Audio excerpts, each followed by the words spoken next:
যেই স্বামী তার স্ত্রীকে এরকম বলে যে বউ গেলে 10টা বউ পাওয়া যাবে, মা তো আর পাওয়া যাবে না, সে এই কথাটা সত্য বলুক, কিন্তু এটা অন্যায় কথা এবং এটা অসুন্দর কথা। স্ত্রীকে এই কথা বলা মানে তাকে তাচ্ছিল্য করা, তাকে তুচ্ছ করা, এটা কোনো অবস্থাতে উচিত না। স্বামী স্ত্রী একে অন্যকে সুন্দরভাবে কথা বলতে হবে, সম্মান দিয়ে কথা বলতে হবে। আল্লাহ কোরআনে বলেছেন ওয়াশিরুহুন্না বিল মারুফ, তোমরা তোমাদের স্ত্রীদের সাথে বসবাস করবে সুন্দরভাবে, অসুন্দরভাবে না। আপনি এটা বলার মানে তাকে ফেলনা বানায় দিলেন না, ফেলনা বানায় দেওয়া যাবে না।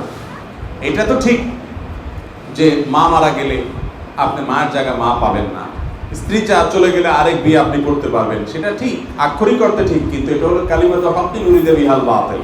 আপনি আসলে ওই বেচারিকে একটু তুচ্ছ করতে চাচ্ছেন, খাটো করতে চাচ্ছেন, নিচু করতে চাচ্ছেন। মাকে মর্যাদা দিতে গেলে স্ত্রীকে কেন ছোট করতে হবে? আমি প্রায় সময় বলি, ভাই মা এবং স্ত্রী এই উভয়ের মধ্যে সমন্বয় করতে একটু মাথায় বুদ্ধিশুদ্ধি লাগবে, বুদ্ধিশুদ্ধি লাগবে।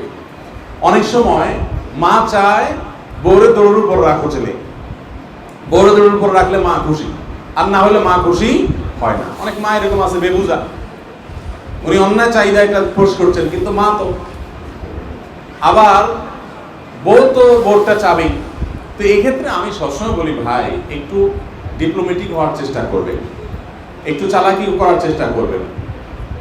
বউয়ের কাছে এসে বলবেন দেখো আমার তো মা, কিছু তো বলার নাই, উনি যা বলে কষ্ট করে একটু সবর করতে হবে, কয়দিন আল্লাহ তার হায়াত রাখছে, আর তুমি একসময় মা হবে, মা তো আমি কিছু বলতে পারি না, উনি অন্যায় করতেছেন, অন্যায় বলতেছেন আমি দেখতেছি, কিন্তু কিছু করতে পারতেছি না।